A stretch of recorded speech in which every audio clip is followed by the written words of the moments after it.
name is Ronvé. Nice to meet you all. It's great to be here. On behalf of my main man, Gilad here. So this song that I'm gonna do that we're gonna do, this was written a few years back. As someone who is African American, sort of growing up, I sort of found that everything attached to the word black seemed to be negative. And I didn't realize until growing up what that can sort of do for your self-esteem mentally. And so this is a song that was written to change that mindset and to know that everything is beautiful. Every color is beautiful, including black. So normally the song has a very talented Broadway singer singing on the chorus, but you're stuck with me. But I promise it won't sound too bad. We hope there's not a lot of windows, so we're good.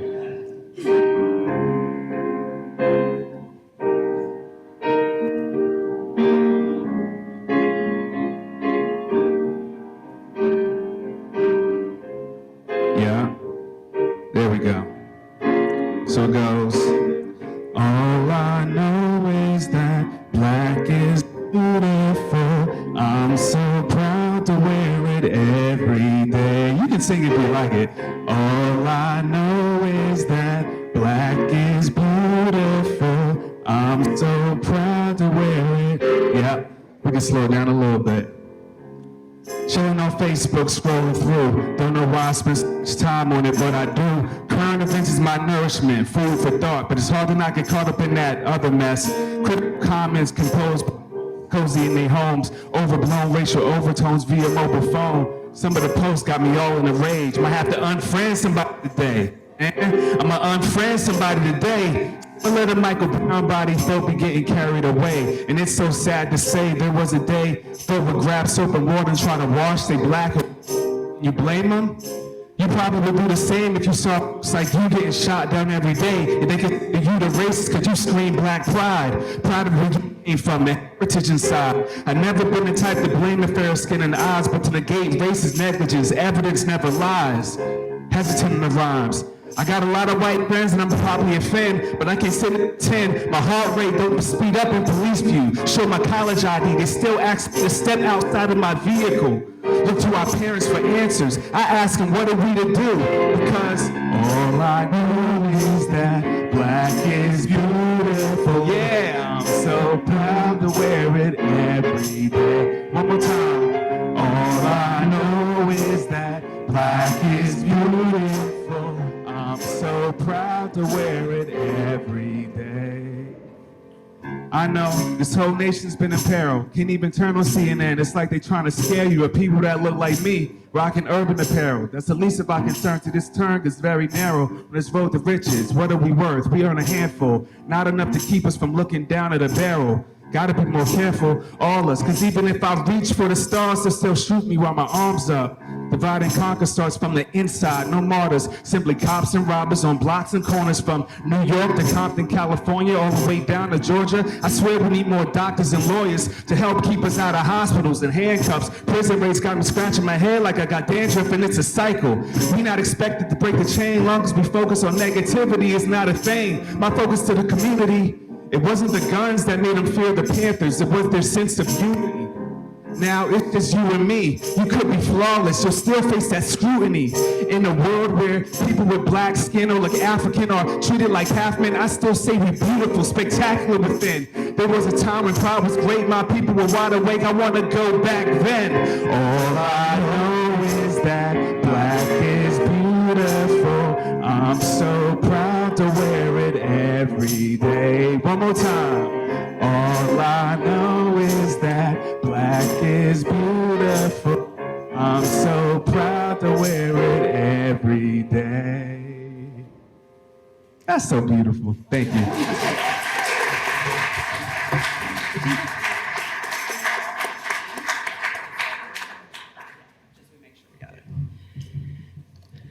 Tomorrow, our nation pauses from work and school to commemorate and honor the life and legacy of the Reverend Dr. Martin Luther King Jr.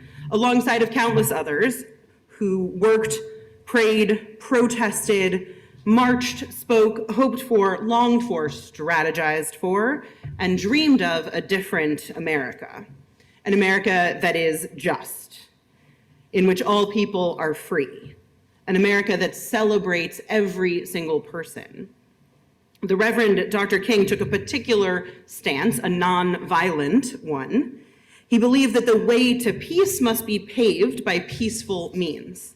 He believed in marches and sit-ins and any other means that were non-violent and filled with love. And he believed that this peaceful and loving objection would not only change things and make things better, but would lay the foundation for the world that we dream of, the world that he called the beloved community. In a speech from 1957, he said the following: "We must make it clear that it is injustice which we seek to defeat, and not persons who may happen to be unjust. We have before us," he said, "the glorious opportunity to inject a new dimension of love into the veins of our civilization. Our motto must be freedom and justice through love. Not through violence, not through hate, no, not even through boycotts, but through love. As we struggle for freedom in America, it may be necessary to boycott at times, but we must remember as we boycott that a boycott is not an end within itself. It is merely a means to awaken a sense of shame within the oppressor and challenge his false sense of superiority. But the end," he said, "the end is reconciliation, the end is redemption, the end is the creation of the beloved community." That beloved community is something King truly believed we could achieve here on this earth together. The beloved community is a vision of a world in which every single person is thriving. Every person has enough to eat, a place to call home, enough money to live comfortably, communities of care to belong to. In the beloved community, there's no war because we have committed to one another to be peaceful and to resolve our disputes, even global ones, with maturity and care and conversation. In the beloved community, everyone understands everyone else as a sibling of humanity. And each of us is celebrated. There's no discrimination, no oppression, no prejudice, just inclusivity and a celebration of our uniqueness. The beloved community is peace and justice and compassion and love. The beloved community is what we, too, as Unitarian Universalists, seek to build. The ideals that King held hold true for us. And while it is easy for us to hear those words and hear those ideals and feel that they resonate, we have to remember, too, that King knew the road to the beloved community was not going to be comfortable or easy. Yes, peaceful and nonviolent, but it does call us to take risks, to give up our privileges, to make ourselves vulnerable, to take responsibility for our part in the system, and to acknowledge where we have gone wrong as a society, a culture, and as individuals. On this weekend, when we celebrate a man whose vision gripped and changed a nation, we honor his legacy not by patting ourselves on the back about how far we've come, but by recognizing how much further there is to go and taking up the mantle of that work. I am so grateful for our guest, Ronvé O'Daniel, who's here today to help us consider these questions and the relationship of justice to music. And I am grateful to wrestle with these questions here in our beloved community, where we commit to the ideals of justice and love and freedom. Thank you for making the time to be with us this morning. We're gonna, Aaron, are you gonna stay or do you wanna, it's totally. All right, so I want to introduce my dear friend, Ronvé O'Daniel. So Ronvé is an award-winning songwriter, lyricist, rapper, composer, hip-hop recording artist, and his work has been produced on off-Broadway theaters, festivals around the country. He's the recipient of the Eugene O'Neill National Music Theater Conference's award, given only to one lyricist every summer, who exemplifies a promising career in musical theater. I just want to mention a few of his works, so you'll get an idea of the breadth and directions that he's been working on. His works includes The Big Mix, a 3-week celebration of Juneteenth and the LGBTQ XIA plus Pride, and The Earth Remembers, an original song cycle that serves as both education and a celebration of the unique history of the Hampton Roads, Virginia community. Is that a song? We're going to perform today a song from this song cycle. In addition, Ronvé has a career as a hip-hop artist, and he released albums that you can find streaming online as a rapper. We're very glad to have him. He came from New York to be with us today, and part of the reason we're here is that we have been working on a piece together, a piece inspired by Paul Robeson, that we're going to perform for you today, just a chunk from it, because the piece is actually for 2 rappers and an orchestra. We did not bring an orchestra today, so we're just going to give you a taste, but our hope is to get this piece premiered in June in New York. So that's part of the reason we're here. Thank you again so much for coming.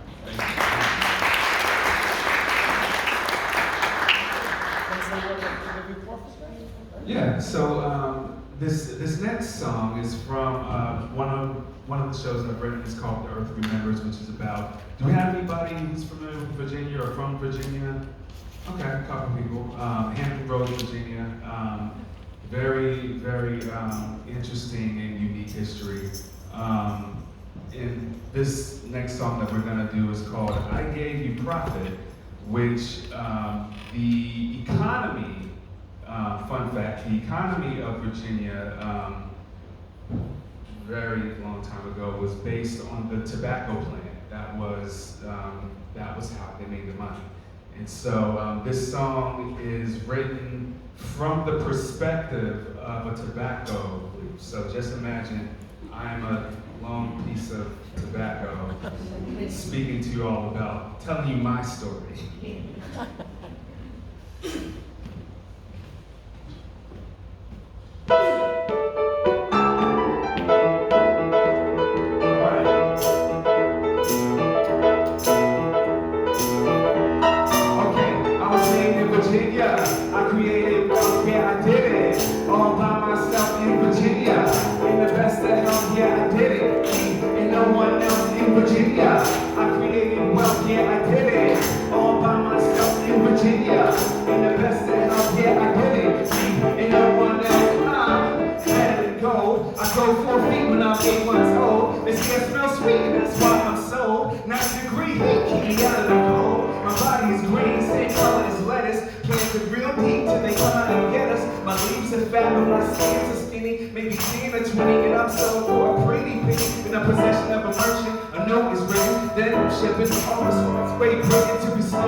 Some like the chewy, doesn't matter who's strong is my only duty. Raised on a 1,000-acre plantation, pulled by black fingers, bleeding and slaving, spreading frustration, lack of hydration, just to build this nation. I was made in Virginia, I created wealth, yeah I did it, all by myself in Virginia, and the best that helped, yeah I did it, and no one else in Virginia. I created wealth, yeah I did it, all by myself in Virginia, and the best that helped, yeah I did it. Many slaves prayed many times to the Lord above as a way to remind themselves that their lives had meaning. Me, I already knew my reason. Create wealth for the white man, specifically in the deep south, they had a plan. Men, women, and children would cry with blood, sweat under harsh conditions, sunrise and sunset. But there were moments they did unwind. Every Sunday and Christmas time, these moments I would kick back, enjoy the sun, feel the breeze, 24 hours of peace until Monday. Back to the routine, back to being monetized and sold on the scene. And every now and then I'd eavesdrop on the slaves, planning a revolt and bringing a change. Oh, Virginia, I created wealth, yeah I did it, all by myself in Virginia. And the best that I did it, and no one else in Virginia. I created wealth, yeah I did it, all by myself in Virginia. And the best that I did it, and no one else. T-O-B-A-C-C-O, that's my name, nowhere out, no more. T-O-B-A-C-C-O, get money, get moolah, get that dough. T-O-B-A-C-C-O, more water, more sun, watch me grow. T-O-B-A-C-C-O, that's my name, yo, that's my name, clap, hey.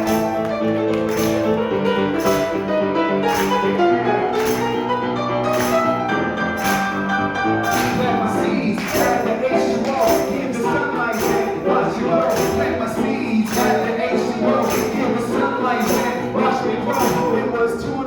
I woke up quick fast. I heard the sound of a musket blast. Loud screams of terror on the horizon. Children crying, but I was surprised when I heard screams coming from the white men. Typically it was the slaves that were frightened, but hot damn how the tables turned. It was that day I learned that a heart can burn when the passion builds and you yearn for bliss. You take action to kill, so a curse with this. No compassion until can reverse this twist. Blacks attack the fields and were merciless. Set us all on fire. I'm watching my smoke rise. Who knew that night would be my demise? No time to say goodbyes, only time to tell my story through my eyes. In Virginia, I created love, yeah I did it. All by myself in Virginia. In the best that love, yeah I did it. And no one else in Virginia. I created love, yeah I did it. All by myself in Virginia. In the best that love, yeah I did it. And no one else. I gave you all your pockets. You'll surely find a way. Put money in your pockets. Credit belongs to me. I gave you all your pockets. You'll surely find a way. Put money in your pockets. Credit belongs to me.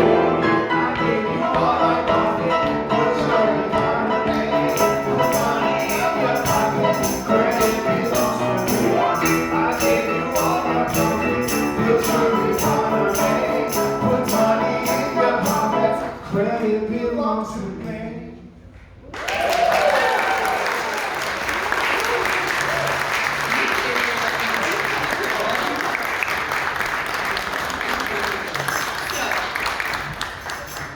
I figured no one would want to hear me pontificate this morning, so instead we're just gonna chat. So my first question, actually, so this song, as Ronvé said, is from the perspective of the tobacco plant, which is quite an unexpected twist in a way. And so what was the process like for creating this piece, and then sort of more generally when you're doing your work, what does that look like? What is your creative process like? It depends on the piece, and so with the earthly members, with this musical in particular, it started with the research. The producers of this show, they flew me out to Virginia. They sponsored all of the research that I needed to do. They put me in one of those like libraries where you have to give them your ID and your firstborn child and all of that. They're very secret. But I then had to take all of the information that I got, and then they said, create a musical out of this, pick a story. And so it made sense because there were so many different stories. For this particular show, it made sense for it to be more of a song cycle where, for those not familiar, a song cycle is, think of it like a concept album, where all the songs are different, they all follow a certain theme, and this theme being Virginia history. And so each song is different. The tobacco idea, it was actually inspired. So my favorite rapper is his name is Nas. He's responsible for one of the greatest hip hop albums of all time. It's called Illmatic. But he had a song where he was. I know we're in Turk, so I don't want to. He had a song. He had a song where he personified himself as a gun. Okay. And the way it was done was, you can argue the content of it, but the execution of it on the poetic level was actually very good. So I thought it would be cool to take that idea and sort of expand upon that, only make it about tobacco. And in the actual show, it was a big production number. Like you had the leads, and it was like a whole, they had choreography. It was really fun. So you get the idea, you're like, I'm gonna write from the perspective of tobacco, and I don't write music, so how long does it take to go from concept to thing, you know? It depends on the idea. To tell you the truth, yeah. This song, don't laugh, this song was actually written in about 20 minutes. Okay, that's amazing. And it normally doesn't come to me that quick, but it was more, once I had the idea, because I sort of knew the groove and the vibe that I wanted, just like this, I don't know, it just felt something about the vibe, and once I got that, as cliche as it sounds, like the words just flowed out of me, and it truly did, and back and of course I like edited something, but for the most part, yeah, the song was written fairly quickly. Was it the fastest song you've ever written? One of them, yeah. Okay. What took the longest? Do you remember? Like which song just felt like it was? I've had songs in other musicals, given the rewrite process. I've rewritten songs as much as 9 times. Okay. Completely. Just like top to bottom rewrite. Top to bottom rewrite. And because with musical theater, it has less to do with like the quality of the song is important, of course. But with musical theater, the tricky part is it also has to work within the confines of the story.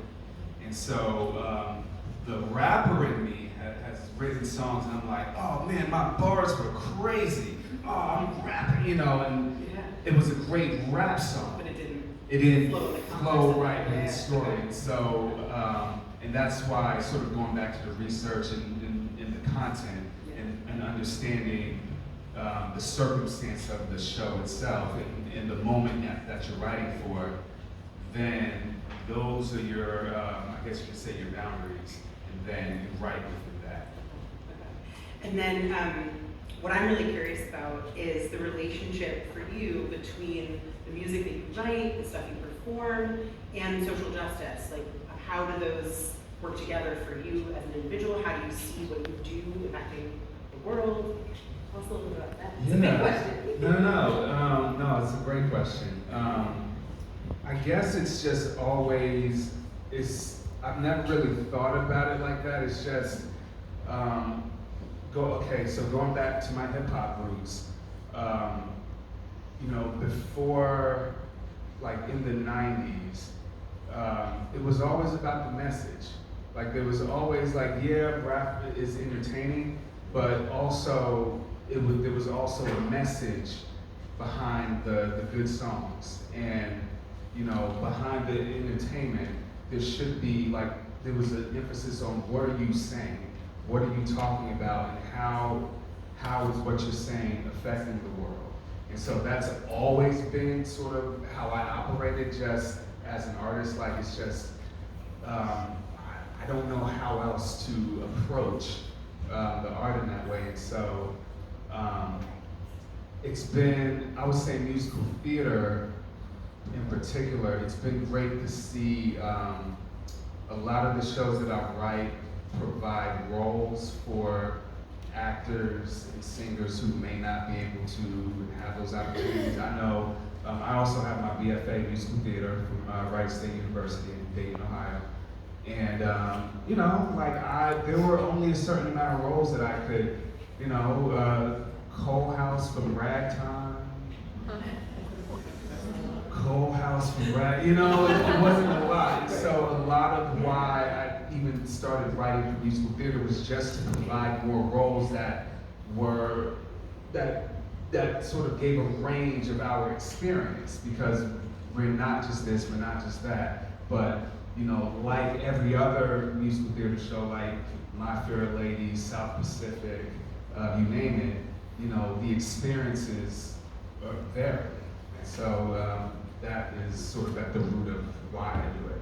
What's your favorite musical theater piece ever? Like favorite show? And see, this is probably the toughest question. Sorry. Besides Ragtime, because I love Ragtime. I'm just such a fan of Stephen Flaherty and Lynn Ahrens. I'm a big fan of Jason Robert Brown and Stephen Sondheim. I would say, yeah. Yes, no, well, because Stephen, I'm gonna nerd out. Sorry, don't let me. I digress. No, Stephen Sondheim, rest in peace. He's just such a brilliant lyricist. I would say, oh my goodness. I said you could say 3. Okay. Top 3. Ragtime, Parade. One more. Ragtime, Parade. And I would say right now, Dear Evan Hansen actually does a lot for me. Now, Dear Evan Hansen, it's just one of those shows that when I saw it, it was like I was weeping in the first couple of songs, and it was like, what? This is emotionally manipulative. Yeah, it works. Awesome. I promise that We started working on this piece a few years ago. It's been a long process. The piece is called Here We Stand. And again, it is written for 2 rapper singers in an orchestra. And our idea is to reflect American society of, I would say, 100 years ago, where Paul Robeson was alive and fought for the rights of African Americans and everyone alike, and American society of today. And Paul Robeson himself wrote an autobiography called Here I Stand. So we took it to Here We Stand, trying to give a message for all of us, and a message about the past, trying to acknowledge Paul Robeson and his work and his contribution. Paul Robeson, I didn't give you the background, was a singer, professional musical theater and classical singer with a career around the world, huge career in Europe in the early 20th century, professional football player, had a short career in law, you know, very, very, very brief. And very early on, he encountered obstacles because he was black. And being black in America in the early 20th century was a big challenge. And one of the things that were shocking for me, not growing up in this country, I remember reading about him performing in Carnegie Hall to, you know, audience who loved him, live in Carnegie Hall and can't find a restaurant that will accept him to eat in New York City. And things have changed in the 100 years, and many things still have a long way to go. And that's what our piece is about. Ronvé, you brought the idea of this piece to us. Maybe you want to take over? Yeah, absolutely. One of the first books my mom gave to me as a kid was a biography written by a woman named Virginia Hamilton called Paul Robeson. It was about him. And, you know, it was one of those things, you know, my mom was like, "You remind me of Paul Robeson, you should read this book." You know, and, you know, I was like 9 or 10. And as an adult, I get it now. You know, I'm someone who, I do, I'm trying not to sound, I do a lot of things well. I don't do everything well, but in the arts, I do a lot of things well in a way that I identify with Paul Robeson, like he did all of these things. And I was like, oh, I see what you're saying, Mom. And because his work was rooted in activism at the same time. And for him, you know, like my mother, it was always, whatever you do, make sure it's something that you can, one, be proud of, but also going back to the hip hop roots, it has a message. And so when we were going through ideas, you know, Paul Robeson's story, he's someone who, he doesn't get talked about enough for all of the great things that he's done. He's someone who doesn't get talked about enough, and it's complicated. You know, he did have some unpopular thoughts that was unpopular for that time, that now as we sit here in 2025 are not so bad, and we can sort of understand now, but at the time, he was looked at as radical and was blacklisted. And so we're now just getting to a point where we're beginning to celebrate him again. And so as someone, for me, who's always heard the name Paul Robeson since I was a kid, he, you know, and I don't think I've told you this with my mom, but it felt fitting to, you know, to talk about him, and for what we were trying to accomplish with this. His story seemed like the right one to do. Last thing, again, we don't have an orchestra, we have piano. We also don't have 2 singers. So Ronvé, whenever you... Yes, you gotta do it. So one of it's 2 rappers, but actually one of the rapper singers, he would play Paul Robeson, who's more of a baritone bass voice. And so whenever I'm at the mic stand like this, I'm Paul Robeson. And if I take it off, I'm the young activist. And also, you know, again, you know, I'm not I'm not that great of a singer, but you know, we got to work with it. We're gonna work with it. Thank you.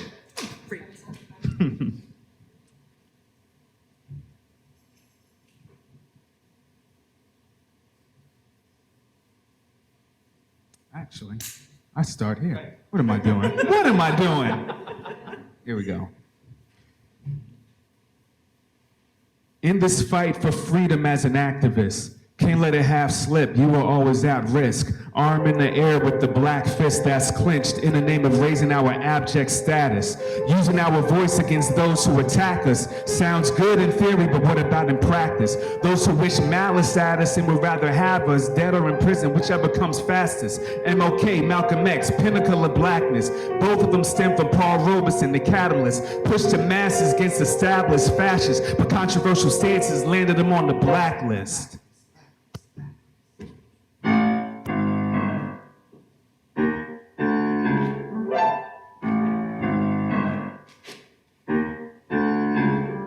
$2025 is amongst us. I'm wondering what's the future for us colorful youngsters. 5 years removed from one of the most bloodiest summers. Killed by police, but no justice for sisters and brothers. Freedom is why we fight, why we march, why we bleed. But know that assassination is almost guaranteed. America or physical, the tactics are identical. Difficult if you were Paul Robeson with a different view. In a country that's lost and proudly misled, what is the cost of hatred that spread? Lest we forget the beatings, the lynchings, the moments we pray. Lest we forget, freedom will find a way.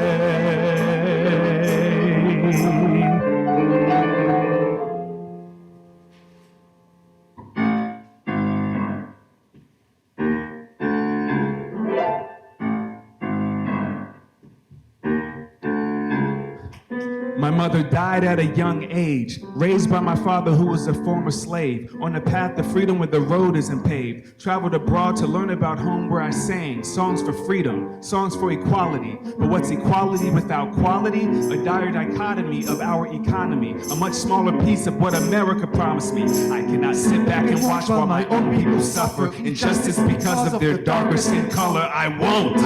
I refuse. I will fight. What is there to lose? My voice is my weapon of choice, just like the flag that I proudly hoist. For the battles fought, lives cut half short. Freedom is flight, and my voice is my passport. In a country that's lost and proudly misled, what is the cost of hatred that's spread? Lest we forget the beatings, the lynchings, the moments we pray. Lest we forget, freedom will find a way. Freedom will find a way.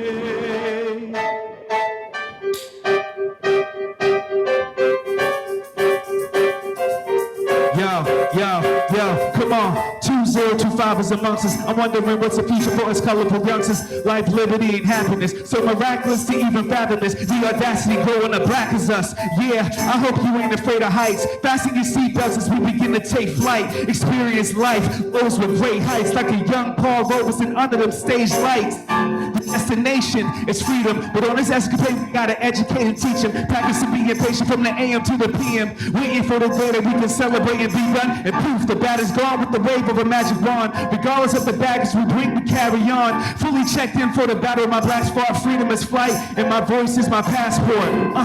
My voice is my passport, allowing me to travel sky high off the asphalt. Bird's eye view of the world of its staff. Wondering if this is the better world that we asked for. My voice is my passport. Too many stamps to keep count. Places I've been had signs that said keep out, and now you see me in that same space as I speak out. As I envision the place, void of discrimination, miseducation, and mass incarceration to erase. Lack of bigotry, hostility, mental instability, a place where creativity is embraced. My voice can and will fire like a cannon, still walking the blaze trails laid by Paul Robeson. Spirit of Wakanda, I am Chadwick Boseman. Beautiful Black Panther, Huey P. has spoken. Is this the better world that we asked for? That we asked for? Our voice is our passport. Is this the world that we asked for? Our voice is our passport.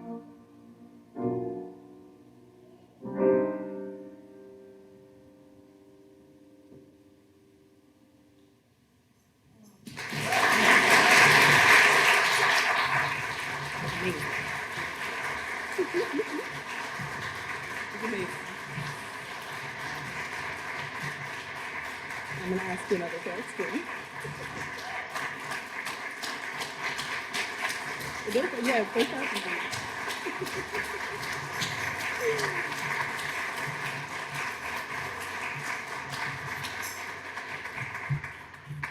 So that line, "Freedom will find a way," is that from Paul Robeson or is that a you line? That's a me line. That's a you line. Do you like believe that in your core?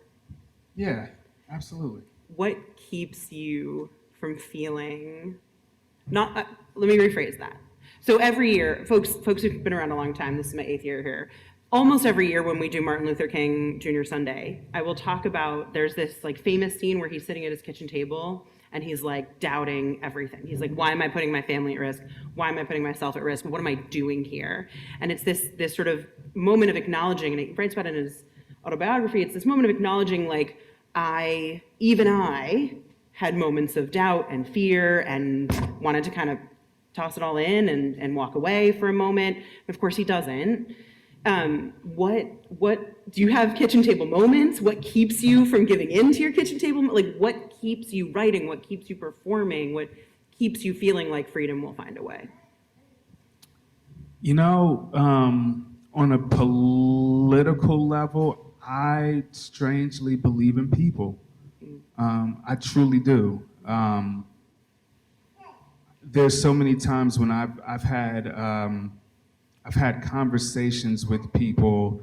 I also worked in the restaurant industry as a waiter, bartender, and you come across so many different types of people. You probably know, but I've had conversations, especially in those in that setting where we may be diametrically opposed in some ways, but there's so many times when we also have so much in common.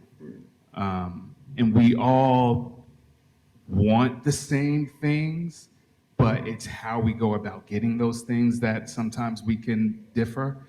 But I believe in people's hearts. I believe that even if we're different, I truly believe that if I feel like your heart is in the right place and your intentions are good, then for me, that's a great baseline to start. And we can get to where we need to get, but that's the baseline for me. Artistically, it's all I know, for better and for worse. It's one of those things where, I'm an artist, and I mean that. Like and Gilad and I have had this conversation where I feel depressed if I'm not creating something, and it's not just music; it's anything. Like I just like to take nothing and turn it into something. Just that idea on its own is, I can't. That's the one thing I can't live without is creation. Yeah. Okay. Thank you. Yeah. I want everyone to thank Ronvé. I know, we'll do it again. Thank you. Yeah, all is right. It has been truly special to have you with us today, to hear your music, hear your words, just experience a little bit of who you are. So thank you for being with us. We all know that there is so much work left to do in this world that we share.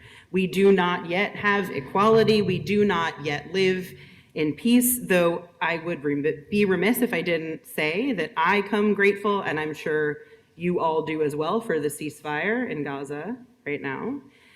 We do not yet live in a world where generosity reigns over greed. We do not live in a world where compassion takes over selfishness. We don't live in a world of righteousness and mercy and justice for all people, but at the core of who we are is the belief that we can get there, that freedom will find a way, the belief that we can create a heaven on earth for all of us. We believe in the power of human beings to choose what is right and good and build that world. And I just want to remind all of us this morning that each of us joins in that work in different ways. Maybe we preach, maybe we teach, maybe we march or we sit or we write letters or we make calls, maybe we sing, maybe we play. The arc of justice needs all of us to be willing to use our talents and our skills and our resources. It needs all of us to be willing to get a little bit less comfortable, a little bit more committed, a little bit more active. The arc of justice needs us to bend so that it can bend, because in truth, as Unitarian Universalists, we believe, we understand that we are the arc. The world is the world that we create. If we change, it can change. I'm going to invite...